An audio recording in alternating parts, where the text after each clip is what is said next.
Welcome to Celestial Scrolls, where we bring ancient Chinese myths and legends to life. Today, we continue the epic saga of Journey to the West, diving into the next chapter of Sun Wukong's incredible journey. After his miraculous birth from stone and his rise as the Monkey King, Wukong embarks on a daring quest for immortality. Along the way, he trains under a mysterious master, learns powerful magic, and claims a legendary weapon that will make him unstoppable. This is Episode 2, Sun Wukong's Magical Training and the Golden Staff, where the Monkey King's true power begins to awaken, setting the stage for his rebellion against the heavens. If you love epic tales of adventure, gods, and mythical battles, hit that subscribe button and join us as we unravel one of China's greatest legends. Let's begin. Sun Wukong's magical training. For many years, Sun Wukong lived under the guidance of Master Subhuti. Unlike the playful days in Flower Fruit Mountain, life with the sage was strict and disciplined. Each day, Sun Wukong woke up before dawn, meditated, and learned the ways of immortality, philosophy, and magic. But Sun Wukong was no ordinary student. He learned faster than any disciple before him, mastering deep wisdom and powerful arts that would take humans centuries to grasp. His curiosity knew no bounds, and he often pestered his master with questions. One day, he boldly stepped forward and asked, "Master, I have learned much, but tell me, how can I truly live forever?" Master Subhuti stroked his beard and smiled. "You have the spirit of a seeker, Wukong. Very well, I shall teach you the secret of immortality." Sun Wukong listened intently as the master revealed a method, one that would allow him to transcend death itself. With relentless practice, Sun Wukong mastered the art of preserving his life, making him nearly indestructible. But he didn't stop there. He wanted more. The 72 transformations. One evening, as the disciples gathered for a lesson, Sun Wukong spoke up again. "Master, I've heard whispers of a technique that allows one to change shape at will. Is it true?" Master Subhuti laughed. "Ah, the 72 transformations. Few dare to learn it, but I suppose you won't rest until you do." With great patience, the sage taught Sun Wukong the ability to shapeshift. He could become a bird, a tree, even a tiny insect. At first, he transformed into simple things, amusing his fellow disciples. But soon, he became so skilled that he could vanish into the wind or take the form of a mighty warrior. But trouble was never far when Sun Wukong was involved. One day, during a meditation session, he couldn't resist showing off.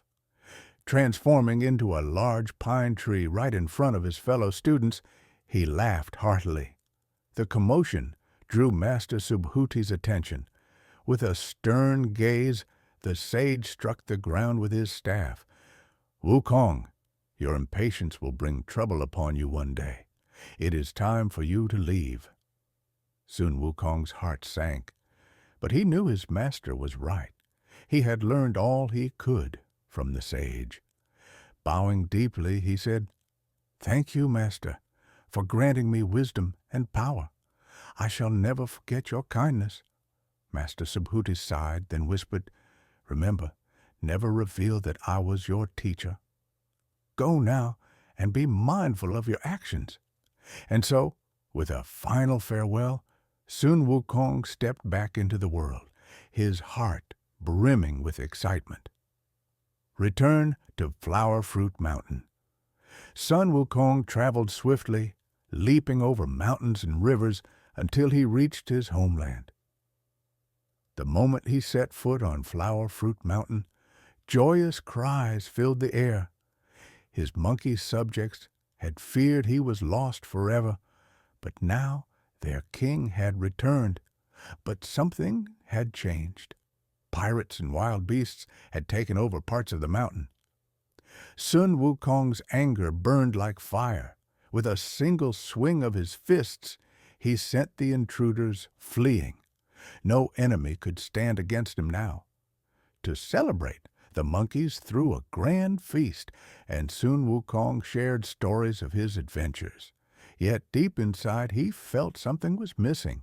He had magic, he had power, but he needed a weapon fit for a king.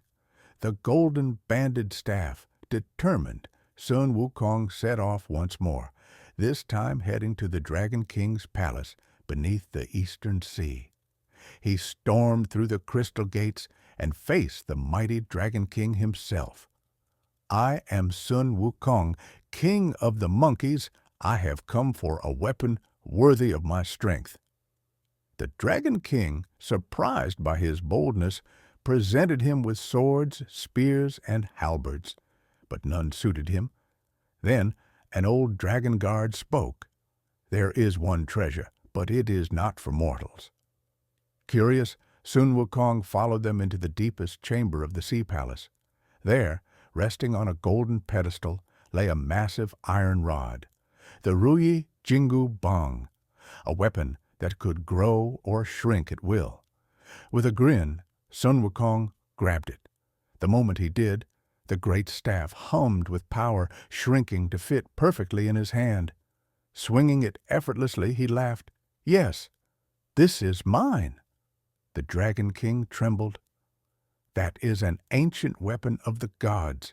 You must return it." But Sun Wukong had no intention of giving it back.